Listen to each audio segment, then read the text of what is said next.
These beds are thriving this year. The tomatoes are perfect for the market. Good soil and good people. All right, everyone, welcome. This is day 12 of Westwood Rising Experience, and we have an amazing panel here. Of course, great people. I love all these people here. Brother Steve Muhammad. We have Mama O, and we have my guy Kamo here.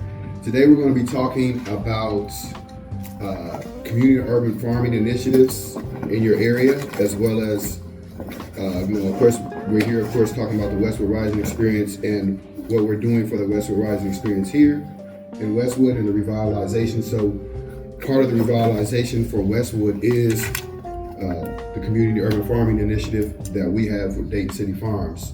And so today I'll be talking from my perspective of what we're doing in Westwood. Mama always going to be talking about Edgemont Solar Gardens and also some other things. Brother Muhammad has some things he has to share as well. So we're going to get into this, and then of course Kamo is going to be talking about container growing, what that looks like for container to grow in your container. So let's get to this real quick. First off, I'll just go to the panel and everybody can introduce themselves, and it's going to be open forum. We're just going to kind of talk about this, and everybody can jump in when they want and go from there. Right. For that, Mama O. Isn't that thought of you? Good afternoon, everybody. My name is Omope Carter Daboiku. I'm an agriculturalist by ancestral training. I started this journey during the COVID pandemic when I was asking to be relieved from the four walls of my apartment. And I got a call from Kenya Baker Akbar, who said, "Mama, we're trying to restart this community garden. Can you come help?" And so since then, I've been farm manager at Edgemont Solar Garden. I've been a regenerative farming fellow at Agraria. And I've done much work for Central States Extension Service and other agricultural ventures across the state. And a homestead in Kettering. Wonderful. I guess I'll go. Bismillah Rahman Rahim. In the name of Allah the Beneficent, the Merciful, I would like to greet everyone in the greeting words of peace, of Assalamu Alaikum. In English, it's a prayer of peace be upon you. My name is Steve Muhammad, and I represent a organization called Refuge Depot. And what we do is we act as a conduit to allow professionals who are knowledgeable in the area of emergency preparedness and horticulture to educate our community, which has been, I'll put it like this, which have been domesticated, meaning that if the system totally broke down, we would die. So this is what we want to help our community understand, that emergency preparedness and horticulture is not something that is new. This is actually something that is natural. And so that's what we want to continue to push as we see America imploding from its own wickedness. Peace and blessings. My name is Kamo Akutera. I'm a serial social entrepreneur, self-described Afrofuturistic generalist. I'm someone who's always looking at how to take technology, innovation, anything that we see that society is using, creating for, more mundane means, how to use those for our liberation. And so specifically what I'm here representing today is my organization, ModFab Inc., which is focused on building, using shipping containers to build places people can live, work, and play. And with that, allowing us to design our communities and build our communities, what we need and want in them, versus working to appeal to those who have control of their own dollars and decide what our community looks like and hopefully it fits for us. And oftentimes, as we see, it doesn't fit. And so glad to be on the panel amongst such great luminaries and asked to be here to talk about the work that we're seeking to do in Westwood. Thank you all. So I guess I'll kick it off. And when we talk about community urban farming initiatives in our communities, here in Westwood, we have a farm. I own a farm called Dayton City Farms, And Dayton City Farms has a community urban farming initiative. We were able to be reluctant to have the partnership with Central State Extension, of course, with like Mama Owens Solar, Edgemont Solar Gardens, and we also had the partnership with Ohio State Extension. Oddly enough, last year, the grants were taken. You know, we had the whole Trump situation that happened, and it affected a lot of nonprofits and excuse me. And so, as we move forward, we wanted to still make sure that the community understood that this is something that we are really initiating and it's going to happen. So I had to get out there and I had to get to work. And this past summer, we were able to have several yields. We had corn, we had cabbage, we had collard greens, mustard greens, and we were able to cucumbers. We were able to distribute that on the block, even though we weren't able to distribute it in a mass amount. We were able to still keep the initiative going and show people that this is coming. You know, we're going to do more with this. As we move forward, we're talking about the revitalization at Westwood. The Community Urban Farming Initiative is part of the growth of the revitalization. With us having these 700 some odd lots in Westwood, part of that is adding these community urban farming initiatives on each block. So now people can have free, clean, healthy food, and they could also learn how to grow. And so, with the partnership with Central State, it is coming back. Yesterday, I just spoke to Central, and the grant is coming back, and we're going to be blessed in Westwood to get some money to be able to move that forward. So we're excited about that because, we're living in a community that is impoverished and hasn't had any resources or help in the last 30 plus years. So with this move, we know that this food option will be one thing that will help. Another food option that we're bringing, this is kind of side note of growing food, but we're going to be bringing bodegas to the community, 24-hour bodegas, and really allowing people to have access. You know, it's one thing, when you have lack, but when you also don't have the resources, it makes it harder. So these initiatives are things that are moving forward. Connected to that initiative, Dayton City Farms, we also have a piece that we're going to push called backyard farms. And backyard farms is an opportunity for people to grow their farms back in their backyard. What we would do is, if you guys remember, back in the day, they used to send the East Bay magazines through the mail. But we're going to send our Dayton City Farms catalog, all the stuff that we could sell. And they also have a chance to go into that book and they can order their farm. So ordering their farm, they can go in there and they can pick what they want. If they want a Cincinnati Bengals farm, if they want a Chicago Bear, whatever you want, you can build your farm how you want it. A attendant will come out, build out the farm for you, whatever things that you said you wanted. That attendant can also stay with that farm. Or stay with that person, they can pay for them to stay, or they can the person might want, like I said, maintain it, or they might just want to teach them how to grow it for 6 months and then now they own it. But these are other options that we're providing for people to learn how to grow and actually have these resources readily available in their own person. So we're excited about that. and I know our initiatives are just the beginning. Like I said, as we move forward with this revitalization plan and as we're doing the phases of this revitalization, we'll be adding that component of the community urban farming initiative as well. I know we're here to talk about Westwood, but I'm super excited because as we're talking about these other options in other communities of growing in the community urban farming initiatives, one thing I will be talking about, I think I mentioned it to Mama O, a few people, maybe I didn't, but we talked about creating this agriculture district where people can come and, as I've been talking to the local farmers, and we've been talking about this idea, really what I found out is that most people still want to grow where they grow, but have the option to sell the fruits and vegetables So creating an agricultural district that will allow us to be able to sell, and there may be somebody who wants to have a setup or something up there, but the main thing is to be able to provide this agricultural district where people can know they can come to and get fresh foods, fruits, and vegetables. So I'm probably talking a lot, but just kind of letting you all know kind of what we're doing in Westwood and what that looks like.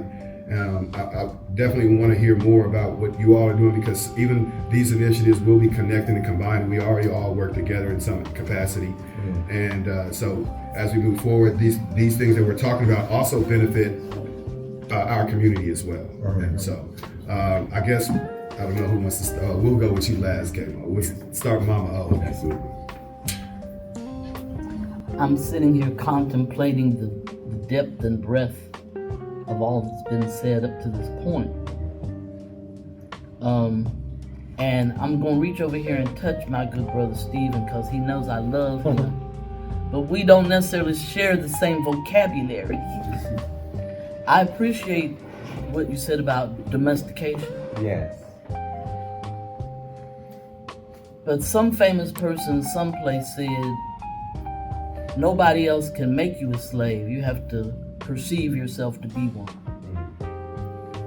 And for me, restoring our understanding and value of agriculture is the reclaiming of a heritage art form. For I think all of us know that Africans were captured and brought here to grow food. We did not come here empty. We came here full of knowledge. Because the only way you can raise a civilization as great as Egypt or Ife is by being able to feed yourself. If you can't feed yourself, you're not free. You're dependent on whoever's economic system you find yourself in. And so I see food growing as an act of political resistance, a form of social justice, me empowering myself to get my own reparations, because at least for 4 months, I'm not giving no other institution my hard-earned cash in exchange for food. Now, to make that happen, either in your backyard or in a community garden where you're working with other people, the first thing you have to do is overcome whatever despicable attitude was instilled in you about getting your hands dirty and working in the earth. Because our people at one time decided, not necessarily collectively, but overall at the top, that a corner office with sunshine was better than a field with sunshine. That's true. And when we could make that money and we could go to that store and spend our green money in that shop that didn't look like ours, we thought we were emulating a model that was in our best interest. But there was a reason why the enslaved people who were African migrants, forced migration, ate what they ate, and it didn't have anything to do with poverty. Beans are not poverty food. Beans are protein. Beans and rice and corn together ain't Mexican. It's a full protein. And because our people knew indigenous earth wisdom, we were growing when we could what we knew was best for us. It is only envy and the erroneous thought that elevated food was going to elevate us somewhere economically. But the reason why Master had gout and arthritis is because of all that cream sauce he told us to prepare for him, and it was for him, not for us. So we all know about biology and phenotypes. All of us know these articles that we've read about eating for your blood type, eating for your natural environment. But what we're not willing to say is, our life on this planet has changed so drastically that there is no way we need to consume the types of food and the caloric intake that our families who were working in fields had to ingest in order to live. I can say in my own lifetime, and my consciousness started about 3, so 70 years of observing, the rate of colorectal cancer is directly related, and I ain't done the study, the scientific study, but I've been paying attention. Yeah. That's the kind of study. That's it. Observation. Observation. The rate of colorectal cancer among African Americans is related to the number of times we drive through somebody's saturated fat restaurant and get the extra large order of whatever it was that we ain't got time to wait till we get home to fix. Right. Cause we hungry and somebody rang a bell and we ran to the border at 2 o'clock in the morning because they was open. Yes, ma'am. And we've been trained like Pavlov's dog to respond to the ringing of the bell, called a commercial. Because we know no child need no 54 grams of sugar in the morning. Nobody. So if we're going to reclaim our health, we got to reclaim our heritage. We got to let go of the erroneous thought processes that we were socialized to. We got to recognize that we are spiritual beings wrapped in organic matter. And if we want to live long and prosper, we got to take care of the shell. That's right. And the mechanisms inside that are called the organs that do that. Now, yes, I'm sitting here not looking thin like I used to be. And the last time I went to the doctor, even though I ain't had fried food in I don't know how long, he said I got some deposits of cholesterol. And I went, oh, that's probably from when my mother thought that if a brown and served roll tasted good from the oven and you could turn a biscuit into a donut, that you could deep fry brown and served rolls and make them delicious and put more butter on them when they come. And how many of them did I eat? 4? Me too. That was how many I ate, and I was little. So, and then you hoped that there was one left over so you could have it for breakfast. With some jelly in it. But just think, nobody need to drop no brown and serve roll into no vat of Crisco and serve it back to you like a French fry. Right. And how many years did I eat like that? So we have to tell our 12, 11, 7, 9-year-olds that the way you eat now is going to be the body that you're going to have when you get to be 62. So deal with it now.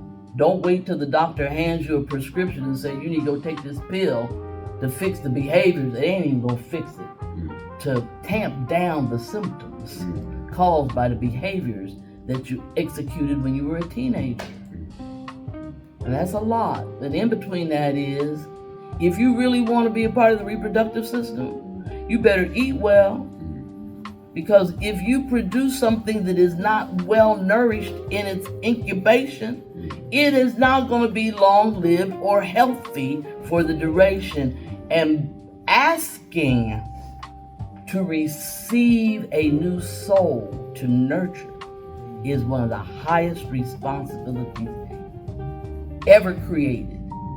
So therefore, if we're going to produce and reproduce ourselves, we should begin to re-examine how we can take accountability, responsibility for our own health. And food is the first place where we have to change our attitude about what goes in there and what comes out of there. We got to change our words. We can't tell our children that agriculture don't pay, because it does. It's the #1 industry in the state of Ohio. And we don't have direct access unless we learn the vocabulary, understand the systems, and figure out how to get involved. Because agriculture, horticulture, everything that has to do with plants needs an accountant. They need an insurance agent. They need somebody who can create some tools and modify tools. All of that goes into our food system. Transportation, cooling and heating, everything that we can think of impacts our health through the food we take in through our mouth. Beautiful. Enough said. So, Mama O, with that, and then I'll go back to you, brother. Okay. Some of the things that you guys have been, I know that I don't know if you're still currently working with Edgemont still, like you used to, but. I ain't doing nothing like I used to. but I mean, I know that you have amazing initiatives going over there. The community really got behind what was going on, and I think that was the major piece of that is getting the community involved. And I know that, you know, in our community, we definitely need to get our people more involved with everything that's going on. So, I will speak to that, but let me give a little perspective. I'm not a native Daytonian, so I see things at a macro and a micro scale, and I have no emotional entanglements about a neighborhood. I come from a small place that had one public high school and one Catholic high school. We had a neighborhood, but all kinds of people lived in it. Czechs, Hungarians. Some of them were married to some of us, some of them were not. But we all lived in the same little ticky-tacky wooden houses that were about to be 100 years old, right? I ate Polish sausages because that's what was available. My mama understood it. Somebody asked me yesterday, did I speak Hungarian? I told, yeah, I speak Hungarian. Pierogi. That's kielbasa. You know. But when I came to Dayton and I realized that the communities were locked into these neighborhood identities. And when I came, the city was in this process of, I call it real estate. Well, some of my friends said they gentrifying our neighborhood. I said, baby, when you live in a neighborhood and people come and displace you, I'm a geographer. That's gentrification. But when you leave your neighborhood and abandon it, and the city comes, and that's called redevelopment. That's called redevelopment, correct. And if you don't retain the identities of the neighborhoods, you lose your connection. It's like being cut off at the umbilical cord or at the root. So one of the things that I noticed was they were putting up this banner at James H. McGee and what street? Oh, Gettysburg, Germantown. I get the two G's mixed up. Said West Dayton. I raised my hand. There is no neighborhood on any roll called West Dayton. There's Lakeview, there's Rose, there's that. Well, you know, the neighborhood said, I know they didn't. They didn't say, you decided to label all of this West Dayton. Which means that individual neighborhoods have lost their identity. Which means that children cannot continue the legacy of their ancestry if they don't know the place where they're planted. So, when I found Edgemont, because I was working at DeSoto Bass, one of the board members at Greater Edgemont Community Coalition, which is the entity that runs the property that's called the Solar Garden. She saw me doing this work. She said, we could use you at Edgemont. And I didn't know who that was and what that was until I got there. Then I recognized some faces. But you asked about getting the community together. 5 of them people on the board didn't live in the neighborhood anymore, but they knew where they had been rooted. Was it the masses of people who lived in Edgemont that helped restore the Solar Garden? No, it was not. Because the elders, now ancestral spirits, who had initially done that as a way to retain their affiliation with each other and connection to their agricultural, not so distant past, told their children, go play. And the kids say, they doing that work, we get to go play. So when I arrived at Edgemont, I had interactions with people who, when I said west, they said, what direction is that? And I was like, oh my. Well, they don't have what my grandpa gave me. And then when you think, oh, you live here and you live there, but you came back here. Why? Because we wanted to save the integrity of the community council. So returnees came. people who loved their community even though they had left, because they knew that if they had not grown up how they did and where they did, they would not be where they were. Is that making sense? Mm-hmm. So now you've got retirees who have this deep love for the memory of the land that they grew up on. It's them that come together and say, how do we restore this? The first thing that was done was to create the possibility of restoring a community garden. 24 plots laid out. 4. And 3 of those people have been in the incubator program with Central State. So did the people in the neighborhood run out to support? No. Did the community council send out them newsletters and say what we doing? Yes, they did. Did they post stuff on the social media platforms? Yes, they did. But it's 2 things I've noticed about Dayton. It's personality driven. And there's been a deep divide generationally. Then the third thing is the density of the African American community here is so spread out that there's no nucleus. Right. So it's like a molecule with no nucleus. It just amoebas grow and shrink.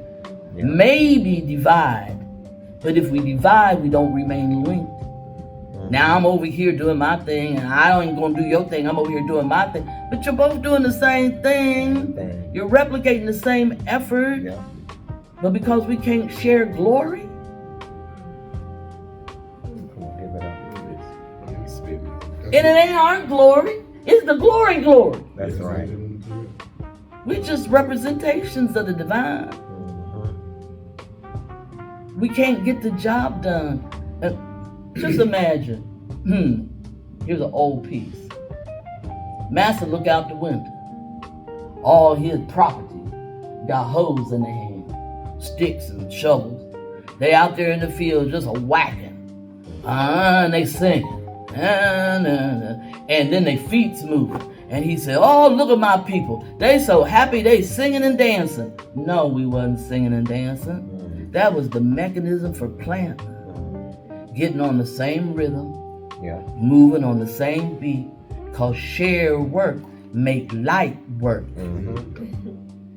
That was a spiritual process to alleviate the strain and the burden of the labor, transferring that energy into joy that they mistook for happiness. We understood what we were doing. We was being the conduit for the divine. We out here in this sunshine planting these seeds is gonna grow and collect this sunshine so we can eat and be fed by what? The sunshine. Right. Master didn't know that. Master just know that the harvest need to be before the first rain so he can make his money. That's it. And get my food to me quick because it's about to be sundown. That's it. We lost that. And if we don't learn how to re-identify collectively, we can't regather that. That is what Edgemont was able to do. Raise its profile as an identity. And draw, what they say? And I'll draw all people unto me. But first you got to know, and to know you got to hear. And so the work that you're doing, the banging of the drum, that's the beginning. But the people have to identify that that's the rhythm they're supposed to dance to. That's the next one. Yeah, Brother Muhammad, and then we'll go to Kamo because I want you to add from that perspective. I don't know if I can follow that up. Yeah, you can. see, this man right here, he gonna build communities He is. where people grow food in their community collectively together, like we used to do when we lived in villages. You're gonna do that. I have faith in that. Brother Muhammad, when we and as Mama was talking about, when we talk about our community, we know the first thing that has to happen is education, because how we change the way we have to change the way people think and how they move, and the only way you do that is through education. In talking about how we were ancestrally with our and spiritually, how do we get that back into our community? You know, we obviously, because part of that, and we were talking about agriculture. She just said that component has to be there in order for it to work the way it was intended to work. How do we get that back into our community? Because the spiritual side is what we lack in our community. Our churches, and no disrespect to any of the churches, but our church leaders, I believe, don't stand up like they need to for our community. They don't fight for the people in our community. And we have to change the mentality. And so what are your thoughts on how we bring that back to our community? Because as we're doing this revitalization, all of these components have to be clicking at the same time for it to work. And so, you know, what are your thoughts on that? Whew, man. Well, first of all, I want to thank you, Brother Dave, for inviting me to sit in this chair alongside Mama. Stop making us look bad. Camo. Just answer the brother question. I mean, I feel like Moses on the mountain right now. So I think, you know, the most honorable Elijah Muhammad says, you know, a knowledge of self. Yes. A knowledge of self produces in us a love for self. And then that love for self brings us together. It unites us. See, one of the things that we've been socially engineered to believe is that we are not a monotheistic community. We are a monotheistic community because what affects me affects you. But we have been taught to believe that that's not true. But you see other communities, you see Chinatown, right? You see what Jesse Jackson got in trouble with when he said Town, or you see the congregation of the Jewish community as a unit, looking out for self. But we have been taught to think as individuals. But like Mama said, we never thought in the I or the me. We thought in the we and the us, right? And so we have to get back, and that is why what you're saying, and no, like you're saying, I'm not trying to speak out against the church, but the churches, you have a church on every corner, but the churches don't come together, but they believe, so they say, in the same Jesus Christ, right? So there should be some type of unity, especially in a time like this, when we're facing absolute destruction and disaster. So I think it begins with establishing what you might call a code of conduct. We have to recapture, like Mama said, we have to recapture our culture. And recapturing our culture means, when you have a culture only means a code of conduct. It's how people relate to each other. And a culture is how people solve problems. That's true. So when we reestablish our culture, and this is what I'm working with Sister Rakia Woods on, and that is a code of conduct that everybody can agree upon. You know, when Moses went to the children of Israel, he brought them 10 commandments. Thou shalt not kill, thou shalt not steal. We need those commandments right now. Don't covet what your neighbor has. Don't covet what your neighbor has. You know, your child is my child. Right. I look, you know, when I was growing up, you know, it was a community. And if you look at that word community and you break it down, you have common unity. What's the common unity? The common unity is to build a base, a platform, a foundation for our children to survive. We're not even building a foundation for our children to survive. Look, we're looking at a technocratic society, right? But many of our children, they don't even have computers in their homes. What they have is just a cell phone and dealing with the cell phone. So I say that we definitely have to have a knowledge of self as a people. And that's a very difficult one, but we can just start with, I am my brother's keeper. We can just start with a hand up, not a handout. You know what I mean? We can just start with, I want for my brother what I want for myself. We can just start with, do unto my brother what I would love done unto myself. Just the golden rule. You know what I'm saying? So Pull as you climb. Pull as you climb. Right. And I'll say it like Dr. Khalid said, or Mao said, reject what the enemy supports and support what the enemy rejects. Because today, the Western society is absolutely, it's mad. It's absolutely gone crazy. And the best thing for us to do is whatever they say, whoever they say is the enemy is our friend. Whoever they say is our friend is our enemy. You know what I mean? Whatever they, like Mama said, whatever they put in front of our faces as what to eat, we should reject that, because this society is an artificial society. They got artificial sugar, they made white. Artificial flour, they made white. Even the eggs that chickens lay are white. They're not white. The sugar's brown, the flour's brown, the eggs come out are multicolored, but they're not white. And so this is an artificial, and they even made artificial grass. You know what I'm saying? So we have to go back to our natural selves, because being in harmony with nature means that we're connected with nature. They're not connected with nature. They say we're at war with nature. How are you gonna be at war with nature? So these bodies, like Mama said, these bodies come out of the earth.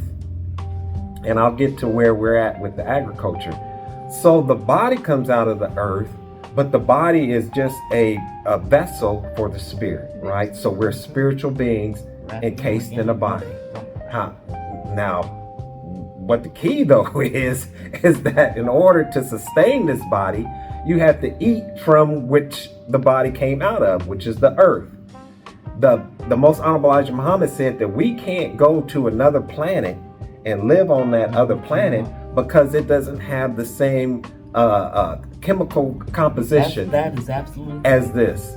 So when we eat processed foods, when we eat genetically modified foods, we're not eating that which is going to sustain our life. So now we have our women who are dying in childbirth.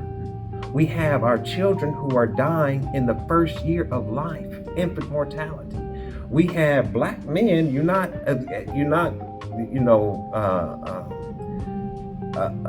escaping this attack, because the sperm rate in black men has become decimated, and this is something that we have to begin to pay attention to. So I'll just go with recapturing our culture.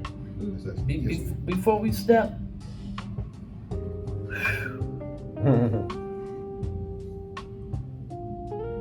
there is a whole college set, 101, 102, 3, 201, 2, on whiteness. The impact of the concept of whiteness. Why white flour? Why white toothpaste? Why white milk? Why? Because somewhere in man's history, the color white became associated with purity and health. That's why white. The same observation, you talk about sperm count, let's talk about prostate health. Prostate health is chemical intake, but it's also external chemical exposure. If you look at, and this is a broad brush I'm about to paint with, check a black church and see how many of the deacons or men in the choir who wear clothes that they get cleaned at the dry cleaner have instances of prostate cancer.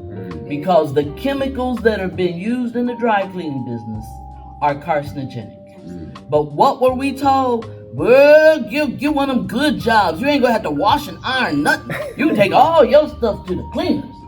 And the cleaner is taking us to the cleaners. So we have to begin to understand what is natural. Right. That's it. That brown rice ain't nasty. That's right. That broccoli ain't nasty. We have to redevelop tastes for things that are healthy. And understand that we live right now in a toxic society. Oh, Lord, when a I say toxic toxic, I'm talking about mental toxicity, spiritual toxicity, Environmental and toxicity. physical, environmental toxicity. Everything in the Western world is toxic. And we need to come back to our natural self, but I don't want, because I want to hear from my brother Kamo. Brother Kamo, I just wanted to kind of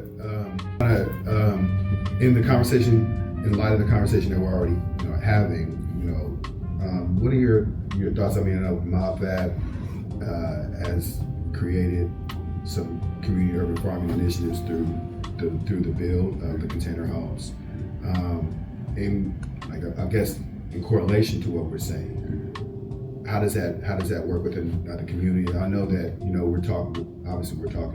You're going to be working with us with Westwood, with the Westwood Rising Experience and the revitalization to bring some great things to the community. But I'll stop talking. Just let me know. Tell me what your thoughts are with everything. Oh, for sure. It's always been perplexing to me that we, talk about food desert situations when we have so much ground to grow on. We much rather put the effort into maintaining lawns, running gas mowers and polluting the air, making it to where we really can't take advantage of the abundance that is here right before us. And so, I've been to places where people are in places like Ethiopia, where people are truly without the means to walk into a Taco Bell at 2 a.m., where it's like they don't even have that option, and yet they're still dealing with poverty issues and hunger, and yet they still have just as much fertile land. And so it's always been confusing to me that we've subscribed to such a model, and then talking to people about it, they almost treat it like you're the crazy one for talking about putting in hard work to grow your own food.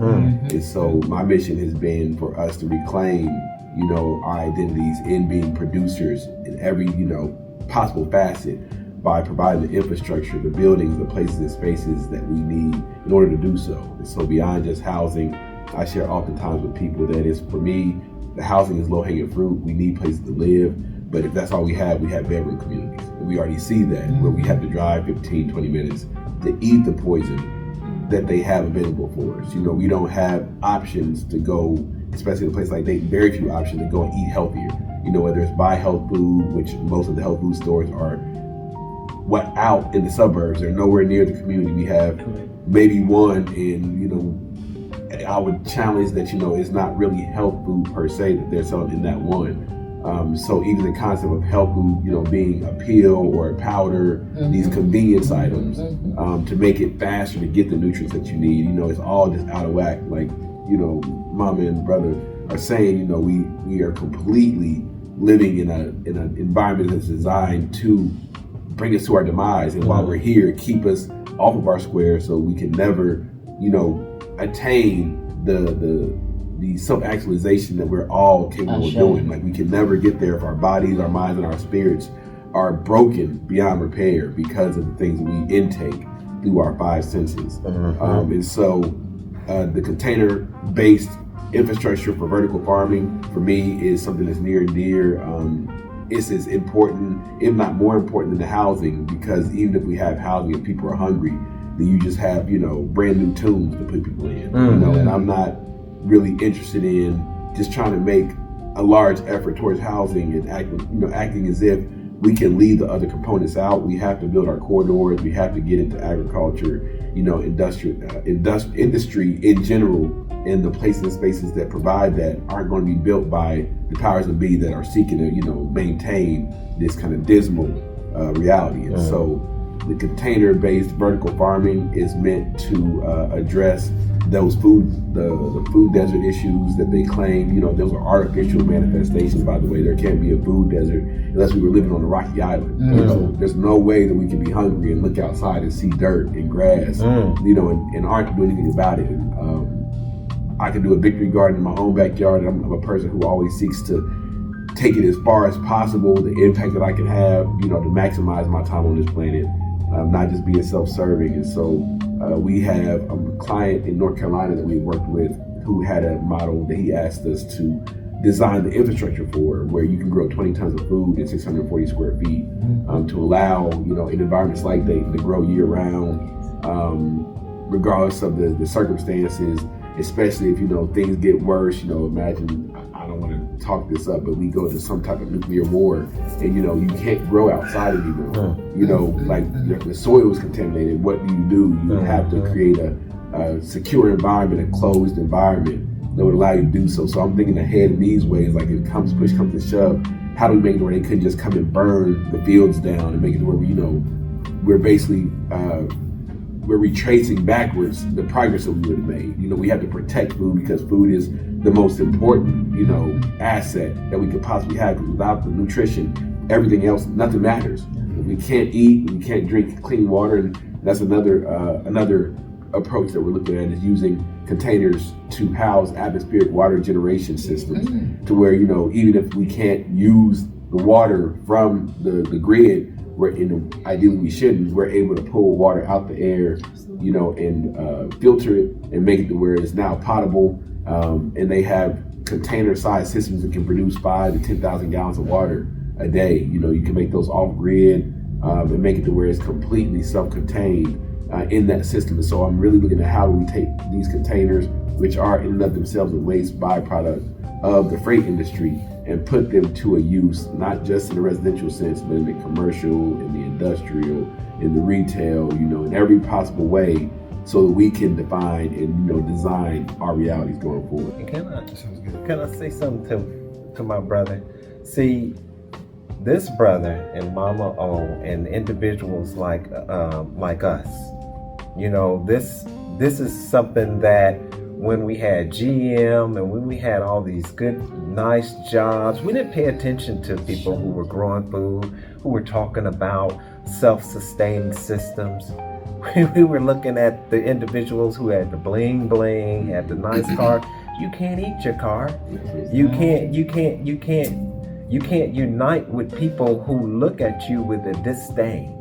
You know, the Honorable Minister Louis Farrakhan said that it's coming upon a time, and it is right now, that they don't even want to see the shadow of you around. They don't even want to see your shadow.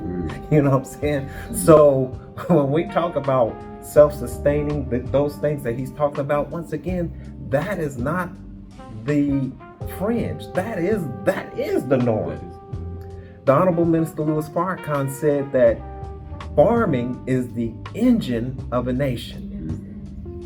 The Honorable Elijah Muhammad said that land is equal to independence. If you have land, you have food, you have clothing, you have shelter.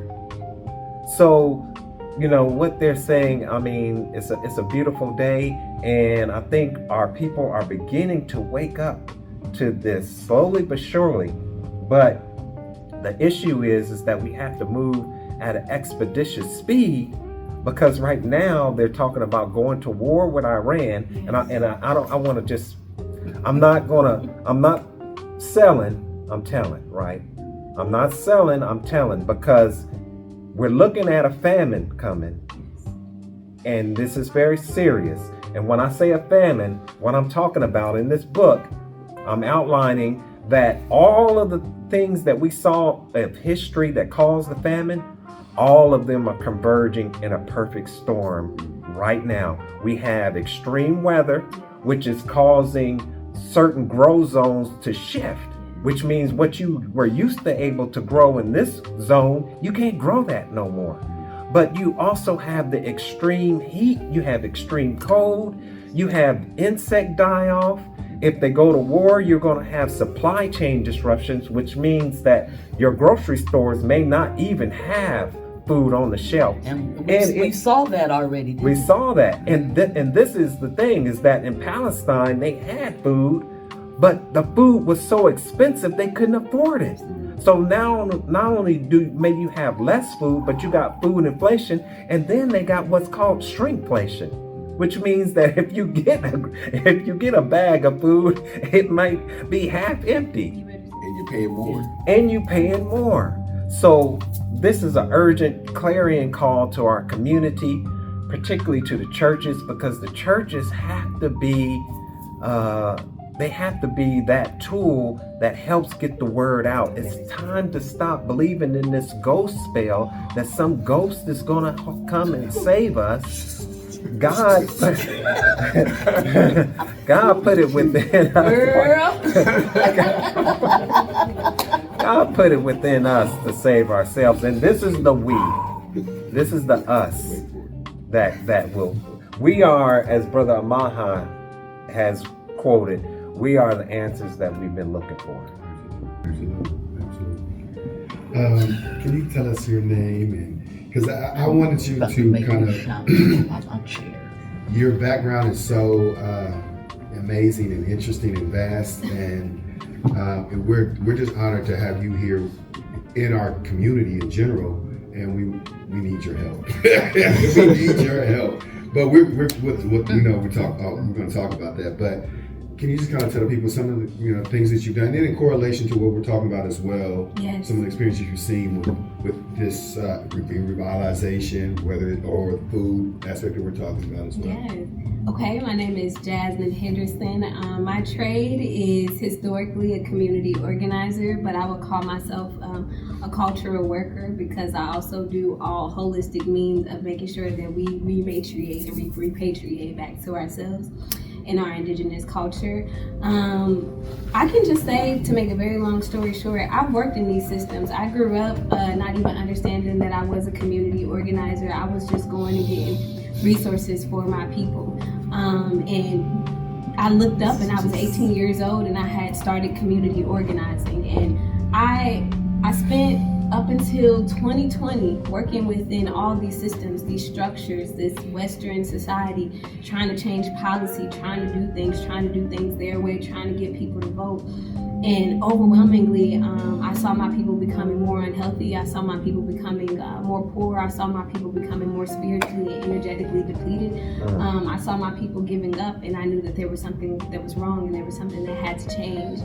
And I sat with myself while we were all in our houses in 2020, and I said to myself, and I said to Source and Creator, I said, I gotta change, and something's gotta change, because I can't do this no more, and neither can my people. And from there, I just started to do any and everything that I could to help us to understand that we had to get back to ourselves, right? As a person who spent 20 years trying to play by the rules of Western society. Hello. I mean, I've knocked on doors. In 2008, I started working on Barack Obama's campaign. I was knocking on doors and going to college at the same time, trying to get people to vote. And I realized that voting wasn't enough. Then I changed and started all these nonprofit organizations and everything else, and I saw all these nonprofit organizations get corporatized and go to my own, right? And all of a sudden, the things and the initiatives that I was working on, they wanted me to do something different. So then I started lobbying, I started going to the state house and trying to get policies changed and everything else, and they started hiding everything in the budgets, right? And so I said, I don't want to be a part of this system anymore. I don't want to be a part of trying to make us assimilate, if I can just be so direct. And so, and the main arbiters of that were a lot of, unfortunately, Black gatekeepers who exist in our community. And I'll just say it if Brother Muhammad won't, because I don't care. And what I mean is I don't care is the truth is here because of the society we live in. And some of the largest arbiters of harm and hurt have been these Black churches that have been the historic gatekeepers for the last 50, 60 years once they took on more white nationalism, evangelical roles, right? And started to formulate money and become nonprofit corporate organizations themselves. And so with that being said, when we talk about things like flour, when we talk about things like rice, when we talk about things like everything else, one of my favorite classes was biology when I was in school, and I actually started off when I went to college as a biochemistry major. And the first thing that you learn is about anything that has a lot of color is automatically genetically rich, right? And anything that lacks a lot of color is automatically genetically defective. So when we are talking about things that exist, when we talk about the spectrum of whiteness and Blackness, we need to change our internal mechanisms and our mindsets about how we feel about it, because we're following things and people who just don't have the perpetuity and even the genetic constitution to be able to understand how we exist in this world, right? And so it's so important when we live in a society like now to not tiptoe. It's so important that we have to understand how to grow our food. It's so important that we understand what nutritional value is. The things that Brother Muhammad is saying, they are not coming. They're already here. This past week, we didn't know if we were going to go to war with Iran or not. So we need to be able to understand that the Western society is designed to abandon us when it cannot exploit us any longer. That's right. And so we will be on our own. And not even a generation ago, my grandparents had gardens on West 2nd Street. I was born on West 2nd Street. I lived in a multi-generational home. All of my family, when we came up from Newnan, Georgia, we lived on the same block. Every last one of them had a botanical and a vegetable garden. Every last one of them. This was in my lifetime. I'm 35 years old. And it made me remember that I had to be able to go back.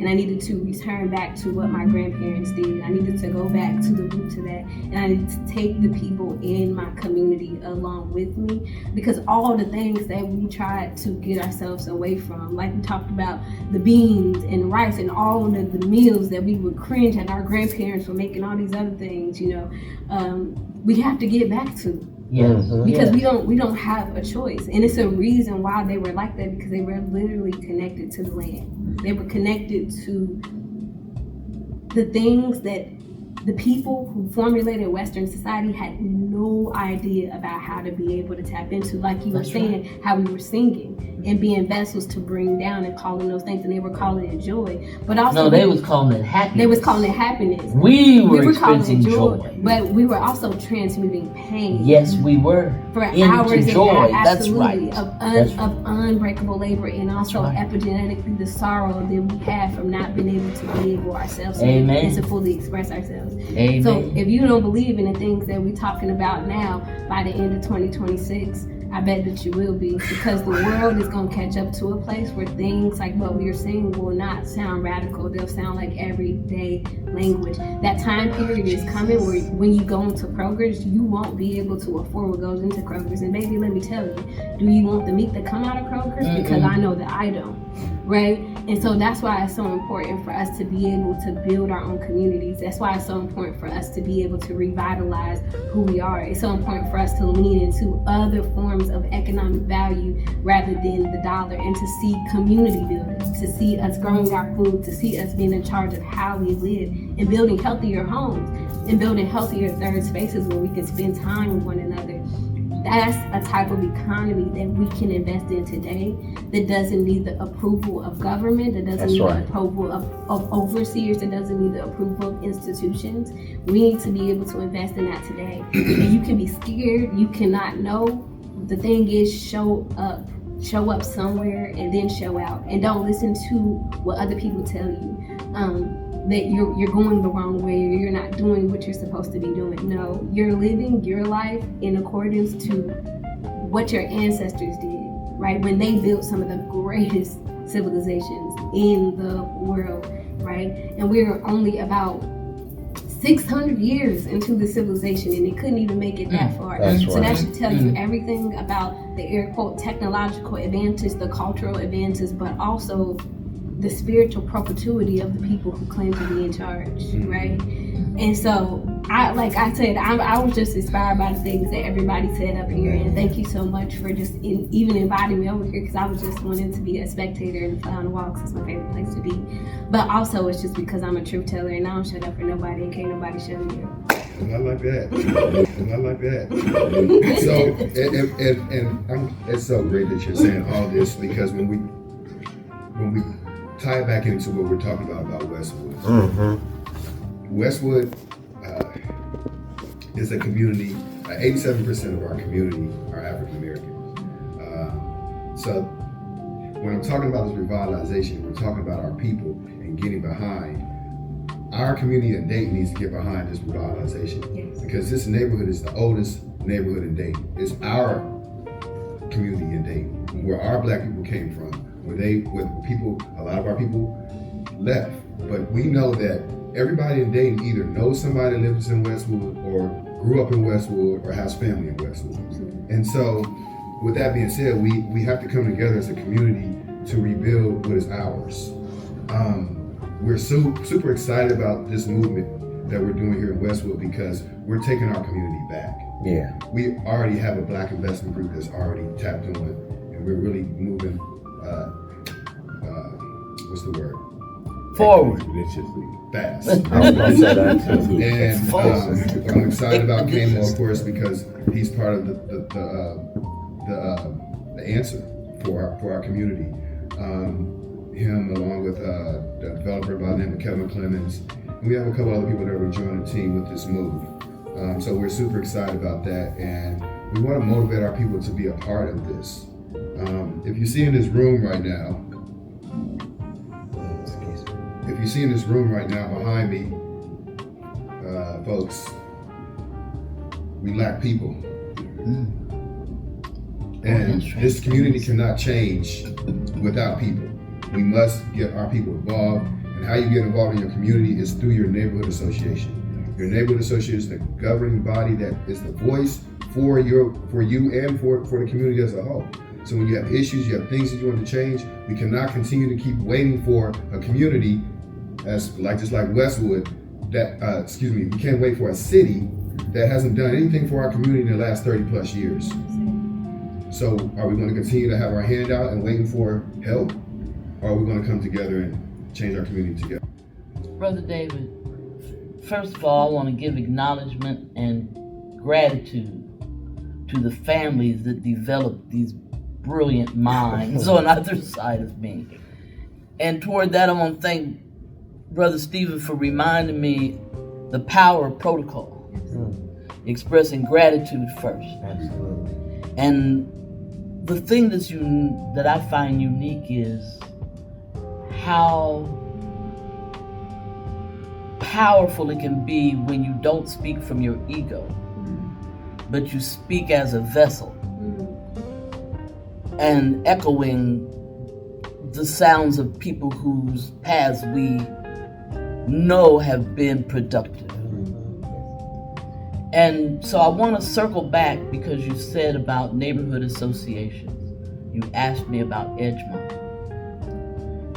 While I may have made it sound like the community garden revitalization was a default, it actually created something else, which was the incubator garden project through Central State. Sometimes we don't get what we want.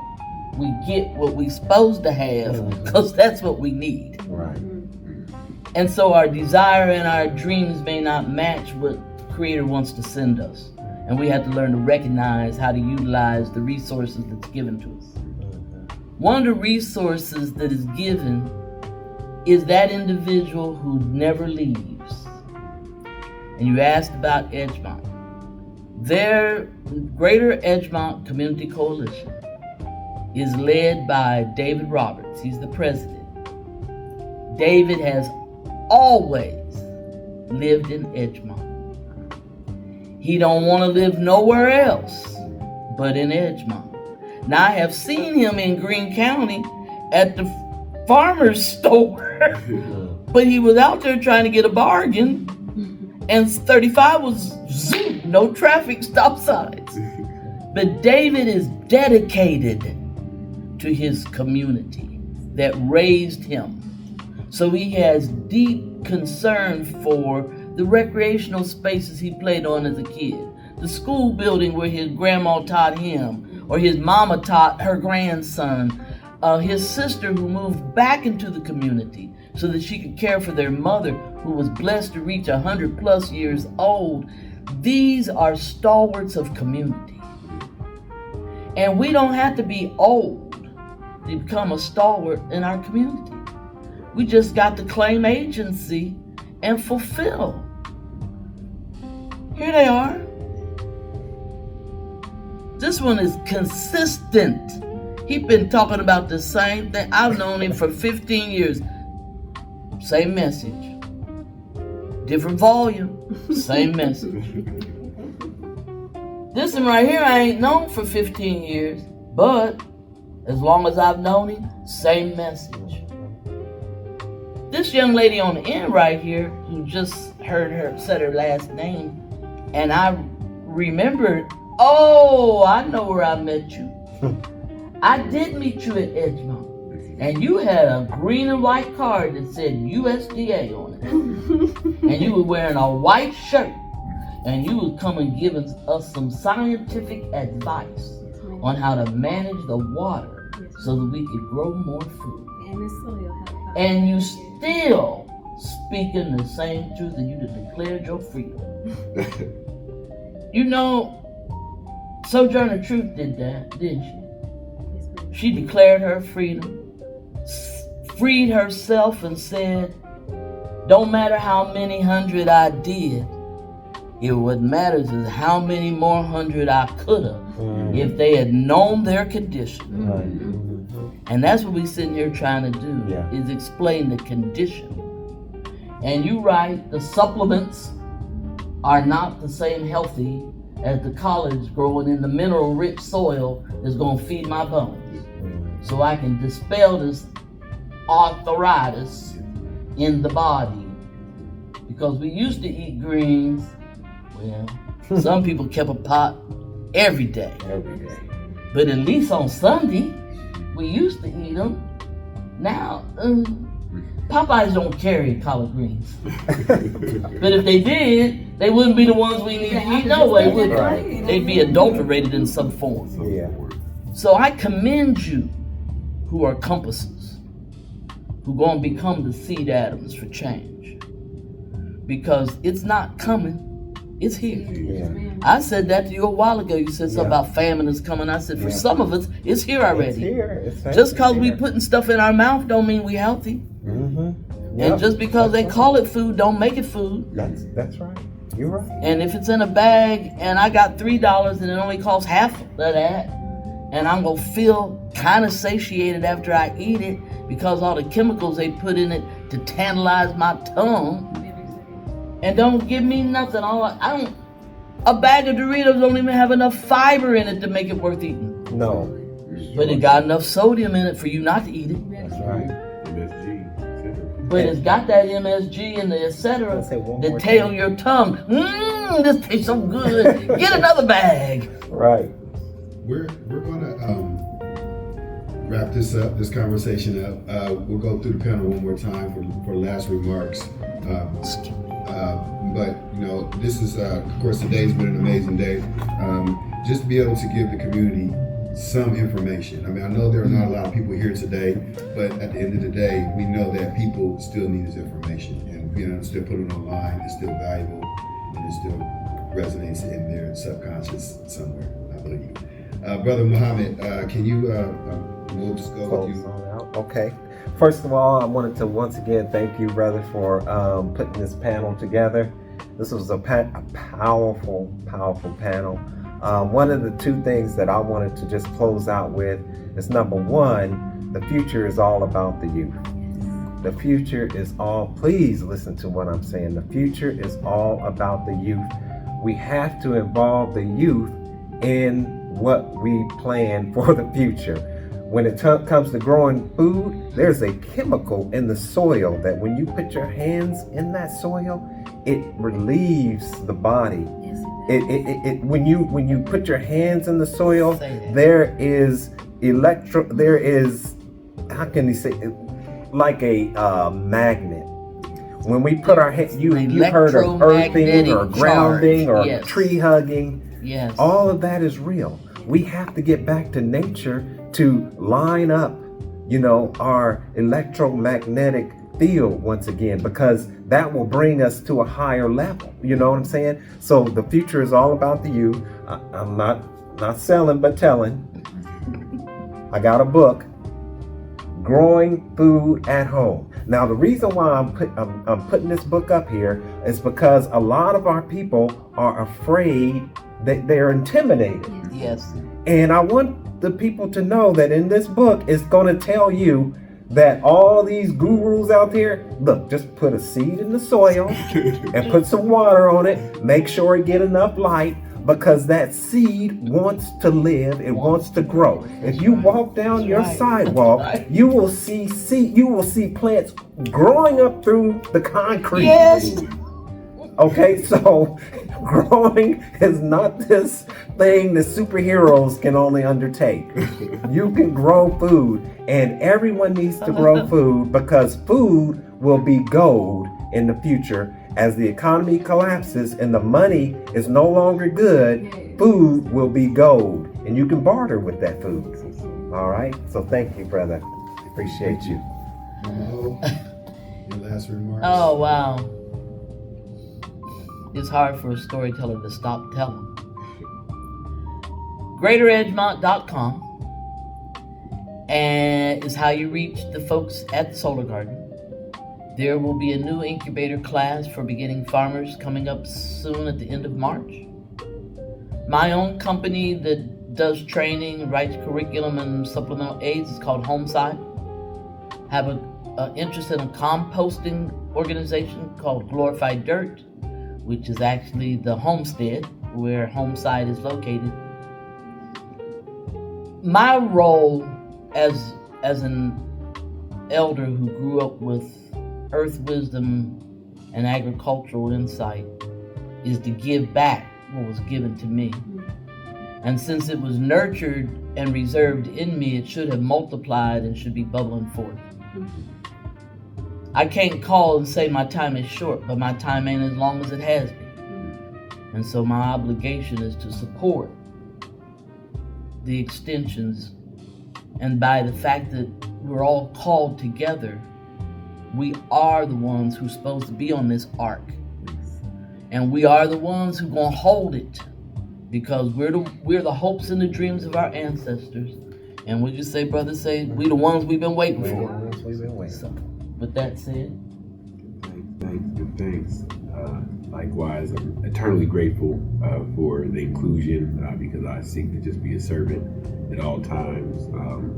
As devastating as it may be at times, just to see our people not really understanding that we are here to serve.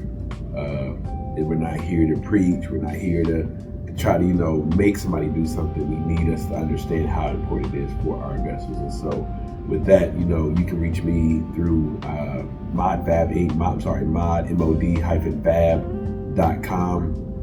To reach ModFab Inc., you can also find me on LinkedIn. It's one of the platforms that I appreciate because the nature of it is to convene professionals and really find folks who are looking to do work, whatever their work may be, that they take great pride in.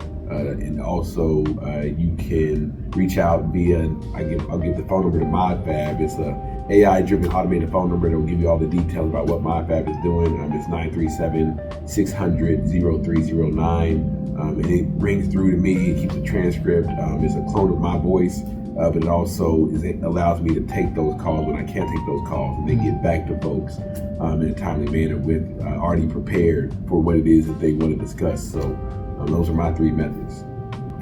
Alrighty, I would just say Jasmine, again, you can catch me, my name on all social medias. I'm also working with Camo at the Good Hood Foundation, so you can find that online, or you can go to our website and you can then email me through there. Also, I have my healing practice, which is called Flourish Homestead and Apothecary. You can reach me on any social media website if you just look that up.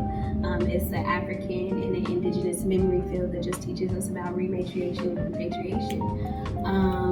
And what I will say is just, in my darkest hours, I just went outside and the earth started talking to me, and I didn't realize that the earth was an ancestor too. And I took off my feet and I started working with the soil, and all of a sudden I knew what to do. So a lot of us, that's our calling, and that's already within our nature, and it's already within our DNA. You don't have to be an expert in anything, and you don't have to wait for somebody's permission. All you have to do is figure out what you love and show up. That's what I would say. And brother, I forgot. I did all that talking and forgot to tell people how to contact me, and they reminded me of my ignorance. You can contact me. You can go on the web at Refuge Depot. Refuge Depot, you can just type it in. It's a unique name, so it should come straight up. And you can get the books on Amazon. Just type in my name, Steve Muhammad, and the book should come up. And please leave a review if you get the book. And once again, thank you, brother, for this opportunity. Well, again, thank you all. Super excited again. I'm glad you are here because it's just, when we have more support and people that are helping us push this to our people,